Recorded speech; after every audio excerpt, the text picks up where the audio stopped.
We are going to continue our discussion from last week where we were talking about um, the Harvey Weinstein case. And of course, it's a very hot topic. And we didn't have enough time last week to really go as deep into the discussion of pedophiles in Hollywood, in politics, and religion. And I want to look at it from today from a perspective of why it continues to persist, the conspiracy of silence and keeping dirty little secrets. So the topic today is no more dirty little secrets. Um, and joining me today is my co host, Vanessa Benjamin, in studio. So, Vanessa, you and I are working together on creating a foundation called No More Dirty Little Secrets. And I wanted you to head up the discussion today about how this feels from your perspective as a young person when you got the news, because you said you became aware of the Corey Feldman case a few years ago with that documentary. Yeah, I watched the documentary An Open Secret, and I knew that there was possibly pedophilia in Hollywood, but I didn't really realize how rampant in general pedophilia was, like, all around the world. And it I was kind of taken aback because I couldn't believe how, you know, just how many people in Hollywood are being taken advantage of. And just like you were saying last week, how your friends were pretty much saying, like, well, people know that there's a casting couch. They know, but they don't know that that actually applies to children as well. Yeah, and it's unfortunate. I did work in that industry for years, and one of the things that was really important to me was the fact that are there are measures and protections on the set for children in that they have to have a teacher on the set who acts as their social worker, but that's only up until the age of 16. Hmm. And the unfortunate part of the ones who did end up getting abused, who were much younger than the age of 16, involves managers and publicists Yeah. and people that parents trust and turn their children over to. And it's like anything else in society. If you look at child abuse, most children are abused by friends and family members that the family learns to trust. So it's no different in Hollywood. And it's the same thing if you look at the long standing abuse of children in the Catholic Church with the priest, Yeah. the people that the family trust. So these are authority figures. And then if you look at the number of producers and directors that are involved in all of this, these are people that, again, you admire, you look up to, and you trust. So it's this betrayal of trust by authority figures. And for me, as a professor, being on the college level, it's the same thing that happens, not to children, but this betrayal of trust by authority figures. And, unfortunately, you saw it a lot more with the male professors who held their power over the students. If it was a young, attractive male or female, because they hold the power of whether or not that student is going to pass that class or not. So it boils down to an abuse of power and an abuse of authority. But on the other hand, there is also, again, what I mentioned last week, the naivete on the part of people in general who just trust too easily. Yeah. So I'd like to get your comment on, the lack of discernment and the naivete, which it just has to be addressed. Yeah. I was telling you last night about how anyone who I talk to about some of the stuff that's going on, especially like older generation, my grandma, there's this denial of the fact that this world is a messed up place. I asked my grandma, I was like, like, you don't think that there's messed up mothers and fathers who would possibly harm their children for whatever reason?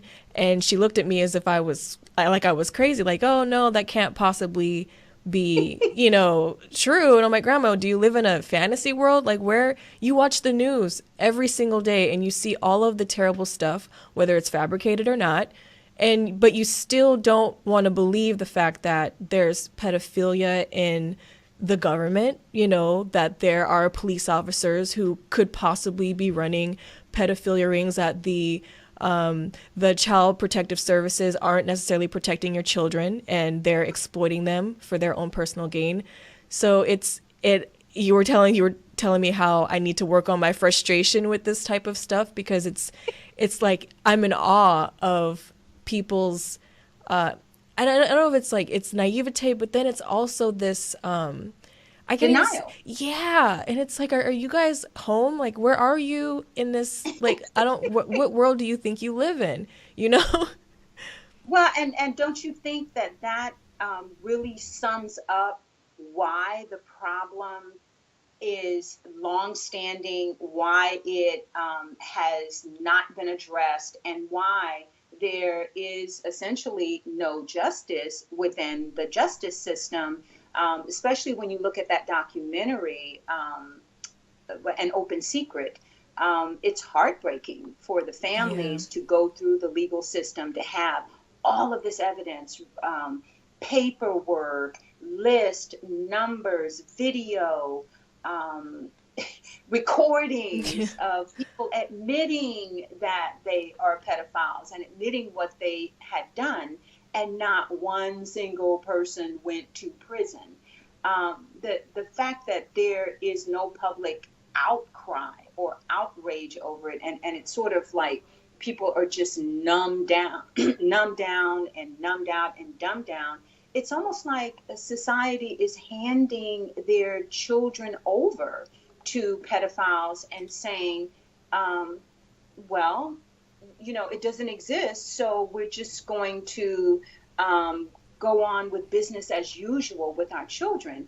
And that form of complicity, and again, I'm not blaming the victims, but I'm saying if we're going to address this issue from a core level, it could not possibly persist without the denial and the unwillingness of just regular people like your grandparents or people in my generation to talk about it. And as a social psychologist, what I do know is that a lot of the unwillingness and the denial and the uncomfortability in talking about it has to do with the fact that many of these people who can't talk about it and can't deal with it, they have been abused themselves as children, and they're still carrying that shame and blaming themselves, which causes them to blame the victim. And it's just an epidemic of unhealed harm and trauma that is not being addressed. So this is a really, really important topic, and we're really just touching the tip of the iceberg with it. It's systemic within our society, and so I'm really happy that you were interested in taking on this topic, because this is something that, of course, has been close to my heart because I was abused as a child. And as I said last week, the vast majority of the students who all came to me, I was the first person that they had ever told about the abuse. Now that tells you how deep the conspiracy of silence is within society. And Dr. Grant, I was wondering, I just had a thought, like, do you think that the reason why we're so scared of talking about pedophilia is because in general America is kind of a Puritan society, that it's like that's like the last taboo? You know what I mean? Well, definitely that whole religious indoctrination has a lot to do with it. In any time you suppress the most powerful urge that we have, the desire for sex and the desire for food, it will become perverted. And when you pervert it, it's going to come out one way or another, in a way that is either loving and supportive of humanity, or it's going to become deviant. And so we've become, the society has become very deviant in terms of keeping these secrets and being sexually repressed. On the one hand, there's been the sexual revolution, where the pendulum went way over on the other side, but we're nowhere near balance. So we've got these extremes. You've got these people way over on the other side of sexual repression, and let's not talk about sex, and what's happening. And then the people on the other side who have like no morals. And if you remember in the documentary, the pedophiles all justified it by saying, well, we don't have a problem. Society has a problem. Yeah.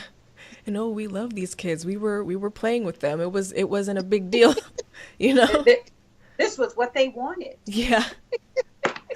Even as the child is saying no. Right. This is what you wanted. So it is, you can't leave religion and the suppression of sexuality out of the equation, but it certainly goes a lot deeper than probably anyone would imagine. And so, of course, I am going to have to bring into the equation the discussion of personality disorders, who do not experience things the way that people who are not personality disorders experience them. They actually feel good when they inflict pain upon other people, when they dominate and subjugate other people and degrade them. These people are operating from the reptilian part of their brain, which actually gets pleasure out of pain. And that was something that was really difficult for me to wrap my head around in postgraduate school when I was studying that. As I was writing my book, I thought I was the crazy one. I knew when I came upon that research that this was absolutely true, because I had met and been around so many predators and personality disorders who absolutely had no conscience, no guilt, no remorse. And I saw that they literally felt better when they hurt someone else's feelings, or they hurt physically. If they made them cry, it was like, my work is done here. All right, so we're going to be going into commercial break soon. Okay. And continuing this discussion, I also think that there's a lot of power play going on when it comes to pedophilia, and it's not just about the sexual thing, it's all about power.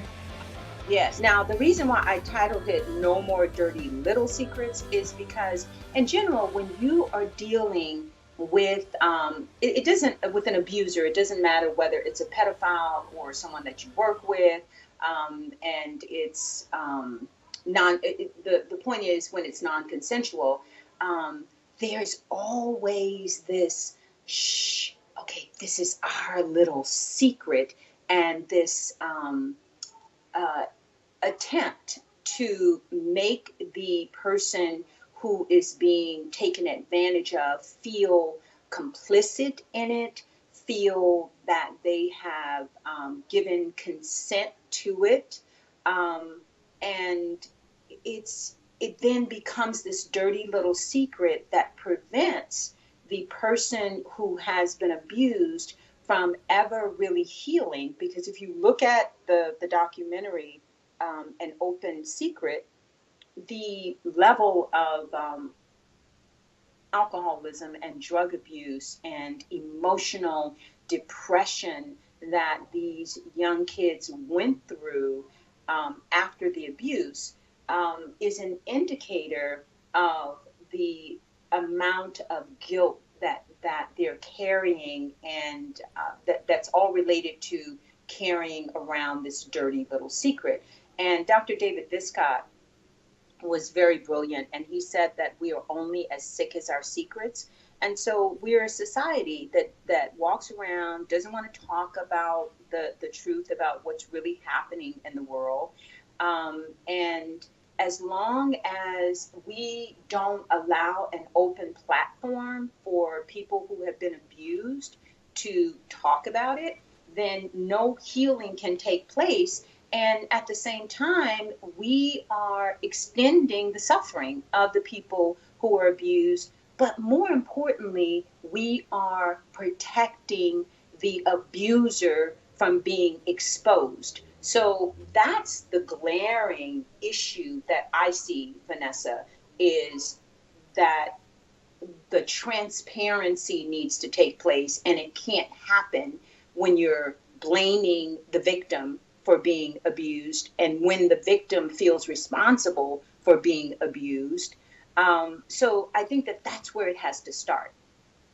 I totally agree. And I think it was last night I was looking into, I think it was, is his name, Jerry Sandusky, and he actually molested his adopted son for over a period of years. And when he was on Oprah and he was talking about how just he knows the feelings of being molested, the sexual feelings that you would get, it feels wrong. So there is going to be a reaction when someone is being molested, and they know that it doesn't feel right, but they also have this sense of shame, like why if I don't like this, why am I having these responses? You know what I mean? And I Yeah. think that's another way that they manipulate children. They'll tell them, "Oh, you're gay," or you liked it. And Yes. so they will keep their mouth shut because they have this deep sense of shame, like, what did I do? Clearly, if I had that physical response, which is something that most people on this planet cannot control unless you're some guru in a mountain who has full control over his sexual responses, it's kind of a natural thing to happen. Well, and you're absolutely right. That the body is um, actually designed to respond to intimate touch. And that's where a lot of the confusion does come from. But I think what is the most damaging in all of this is the secret, the dirty little secret. Yeah. You can't tell anybody. And it's endemic in society where you've got, even in jail, okay, you can't snitch, you Right. can't tell when someone has murdered somebody. I mean, it's really deep. It goes very, very deep in society, protecting the abuser. You have people in drive-by shooting situations who witness the drive-bys, and they will not say a word. They will not turn in the perpetrator because you don't snitch. And yes, a lot of it is based in fear, but the other part of it is this indoctrination that you don't snitch, you don't tell. And I'm sure, your age group has been indoctrinated against being ostracized if you tell. Yeah, definitely. I do feel like I was told just keep your mouth shut by my mother, by my grandmother, by everyone. So it's definitely a thing. There is not one single problem in society, pressing problem in society, that does not have a solution. And that's the obvious thing that people don't want to look at. The problems that persist in society, be it sexism, racism, classism, nationalism, poverty, child abuse, the environment, all of these things can be solved. It's the fact that nobody wants to look at the reality or the truth of it, is that the people who are in the positions of power, who have the money and the ability, and we've given them the authority to, run the world and run our lives. They don't want to solve the problem. They tend to create the problems and make money off of them. And it holds, there's a whole system, there's a structure that is being held in place that is based on power over and different forms of slavery and abuse. It's systemic within the system. And so when you look at the truth of that, which most people just cannot bear to look at, because it would mean that, oh, I might have to do something about it. Yeah. Um, that's where we really, really have to start in terms of accepting the truth. Okay, when I was doing my graduate work and postgraduate work, all of the documentaries and the research that I found about violence against women and children going back in history and today, most of those documentaries came out of Canada, Europe, everywhere but the U.S. We're starting to get, more of them here in the U.S. now. But they all pointed to, whether it's the child pornography ring, the prostitution ring, the white slavery, sexual slavery around the world.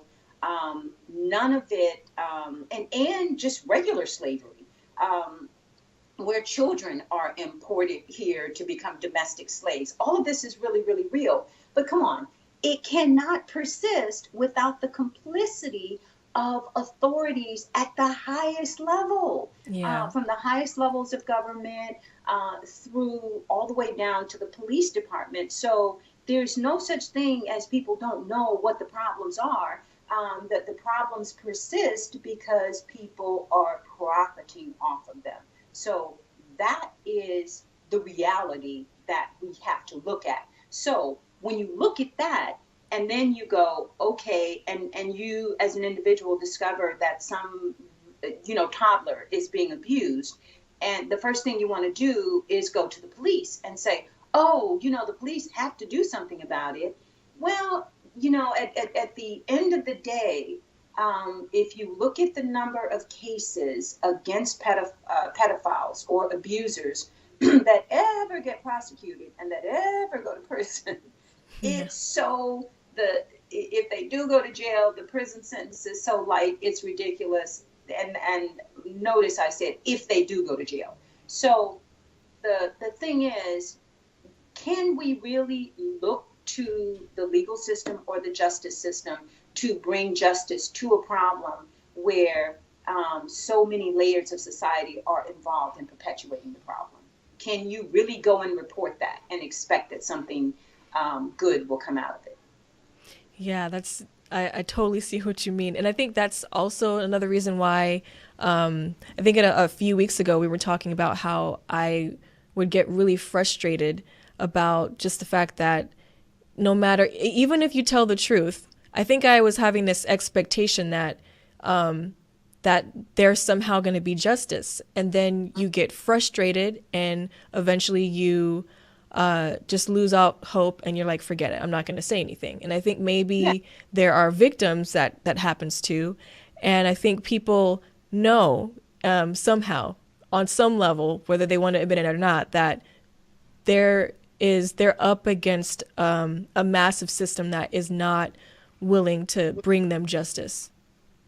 Well, and therein is the conundrum, and that is the dilemma. And anyone who speaks out, movie after movie, case in point with me at Mission College, pointing out the corruption from the top down within the Los Angeles Community College District, you will get persecuted. You will not be thanked, and nothing will be done.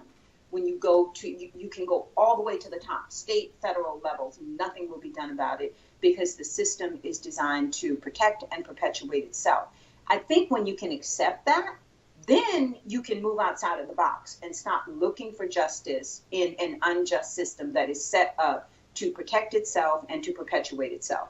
And that's a really, really harsh reality and a hard fact that people don't want to look at. But when you look at it and you go, okay, well, there is not going to be any justice within the system. Well, how do we heal? What do we do about it?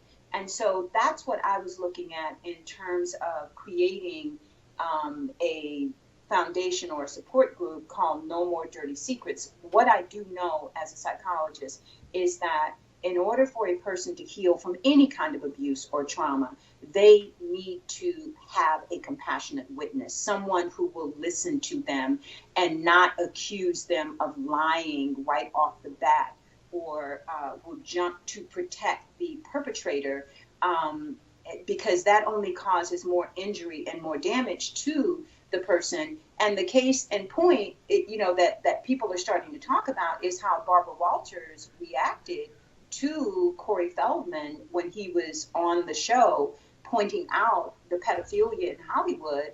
And her reaction was, but you're condemning an entire industry. And I think that her comment actually supports exactly what I'm saying, is that the people who are a part of the system, what they care about is protecting their bread and butter, Yeah. protect their industry. Doctors will protect other doctors Yes. who lawyers will protect other lawyers who exploit people. Police officers will protect other police officers. And so as long as you've got a system that it doesn't care about the truth, it doesn't care about justice, it just cares about protecting itself, its own bread and butter, and its own members, then we cannot move forward in terms of solving anything in society. So, in that, my concern really is helping children and adults who have suffered abuse heal and become whole again.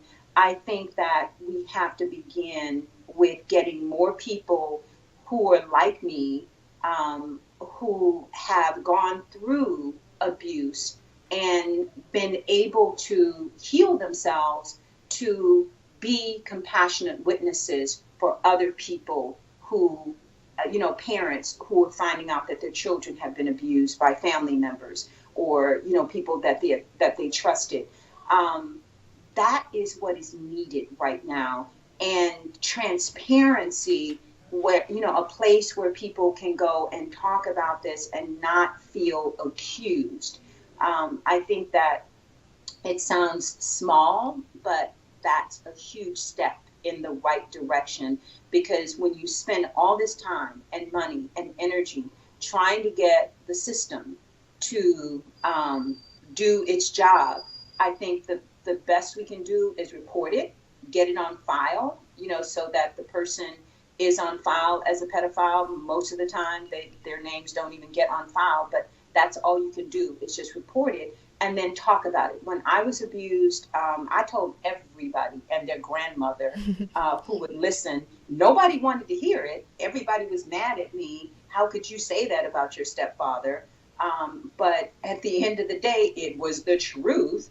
And that's all that mattered to me. And that was the integral part of my healing, was that I did not protect the perpetrator. Even though I filed charges and the charges got dropped, there was nothing I could do about that as a child. But at the end of the day, I could tell the truth. And that is where that old saying, you will know the truth and the truth will set you free. That is where the healing begins, and creating the space for people to feel safe, to tell the truth, to name the perpetrator, and no longer protect that perpetrator. And most people are afraid to do that because they are afraid of repercussions. And but I think the more people who stand up and support people who are coming out and telling the truth, versus making them feel like they're guilty, then that's a small place to begin, but it's a huge step forward in the right direction. Yes. So what are your thoughts on this, creating a safe haven for people that have been abused? Well, I think it's a wonderful idea, and I think it's necessary because it's so rare that people can even find solace in what has happened. And there's so many people who get lost in the system, and there's even with when you go to your therapist, it's kind of difficult to really get something from them because they're so distant. They're not really compassionate witnesses themselves because they're always supposed to be objective. But when you can find someone like you who will sit there and cry with them and tell them, okay, I know how you feel, and this was a terrible thing, you did nothing wrong, then the healing can begin. And I've seen you work magic on people for sure. I mean, two people that I know just off the bat, Maribel, who was on the show, and Yeah. another friend of ours who went through some serious child abuse. And Maribel is doing extremely well from knowing about what happened with that. And most of the time, people fall off the wagon. And even with the other person, knowing what happened to her, like just in a matter of weeks, she is rebuilding her life, and she is not going back to the abuse after knowing. Yeah, exactly. And I think that we can't underestimate the power of compassion, the power of empathy, and just being there for someone and creating this safe space for them to be heard, for them to tell their story and not be judged and not be condemned, just to know that somebody cares about their pain and suffering and can say, I've been there and I've done that, and I've gone through it, and you're going to get through this as well, and you're going to be okay, and help these people move into a place of forgiveness, and understanding, where first they forgive themselves and then they forgive the perpetrator, because there is some truth to forgive them, for they know not what they do. We do live in a world of this full of sociopaths and psychopaths, people that are just literally out of their minds. And when people are crazy, you really can't blame them completely for their actions. You have to look at it from a higher perspective, and you protect yourself from these people. But your greatest protection is the truth. Your greatest protection is being okay with, I don't have to live around that person anymore. I don't have to work with that person anymore. I can move out of this very dysfunctional, toxic environment and surround myself with at least one somebody who will not take advantage of me. And it really, really takes just one person to be there for that person and to rebuild trust for that individual. Yeah. And I like how you And mentioned forgiveness, because that helps people move out of the victimhood, which can yeah, not only move you into, of course, resentment and anger, and keep you really stuck in that place of powerlessness. And forgiveness helps you get back your power that was taken from you from perpetrators. yeah, because at the end of the day, and I've talked about this a lot with you, expecting that someone who is either emotionally wounded, emotionally retarded, or who is psychologically impaired, they're operating from the reptilian part of their brain, actually expecting them to behave in a way that you would behave when you're not operating from the reptilian part of your brain is not realistic. Yeah. Um, it's someone whose mind is working properly, and whose heart and feelings and emotions are still intact. And it's amazing how many survivors of abuse still have these big, beautiful hearts, and they're still very, very compassionate, and they still have the capacity to love and to rebuild trust. I think that that's what makes this work really, really important and very, very rewarding, is the fact that most people, especially when they're very young, their souls can be splintered by this abuse. But they don't have to be like Humpty Dumpty. Many of them can be put back together again. And we can't save everybody, but if each of us will reach out and just decide, let me be a compassionate witness for someone who is in pain and who is suffering, that will go a long way. Now, let's very quickly go over what people can do when they're caught up in a situation of abuse. What I noticed from that documentary is that these kids who were abused, their parents had just given parental authority to another figure. Well, number one, you don't give away your parental authority, and you've got to supervise your kids no matter what. Number two, these kids wanted to be in show business so bad because they were very talented. They loved what they did. And when the reason why many of them did not run away when their instincts were telling them that something was wrong, and even after they were abused, is that they were told that their careers would be ruined. Well, you have to teach your children not to want anything so bad that they will put up with abuse or degradation in order to have it. There's always another way to get what you want, and you don't have to sell your soul or have someone exploit your body to get what you want. So you've got to be willing to walk away from anything that insults your soul. The other thing is, you have to report it. I mean, it's no matter what these people say, you've got to report it, because that's the only way that the healing will begin. Now, whether or not they get prosecuted or any of that, you don't have any control over that. But at least if you report it, you know that you've done what you can to make sure that this person is on record as an abuser or a pedophile or whatever. And then you go about the process of talking about it until it doesn't hurt anymore, until the shame and the burden of guilt is gone. And that can happen a lot faster than you think. And Vanessa, you've seen that. It's very rapid when people are willing, when they have a supportive, nurturing, and loving environment to help them get through the trauma. So those are my thoughts about how we can get the healing to begin.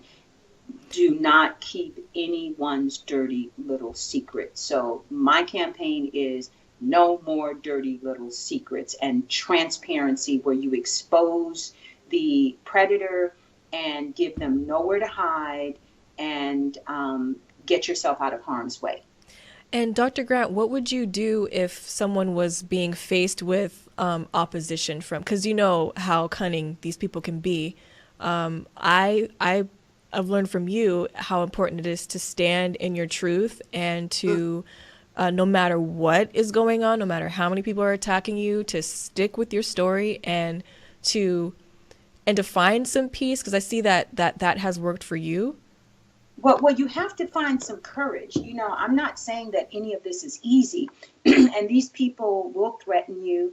But at the end of the day, you know what I found out in dealing with these kind of people is that they're basically cowards, and their power comes under the cover of secrecy, and none of them want to be exposed. So your biggest protection is to just tell the truth to as many people as you possibly can. And it doesn't matter whether they appreciate it or they believe you. As I told you, I told everybody in my little community, and they all loved my stepfather, and they were all mad at me. But I made it a point to, it didn't matter what they thought about me. It was important to tell the truth, so that any other parent who had a kid, and if that child became a victim, it wasn't on me. It wasn't my fault, because I did tell. And that's really all we can do.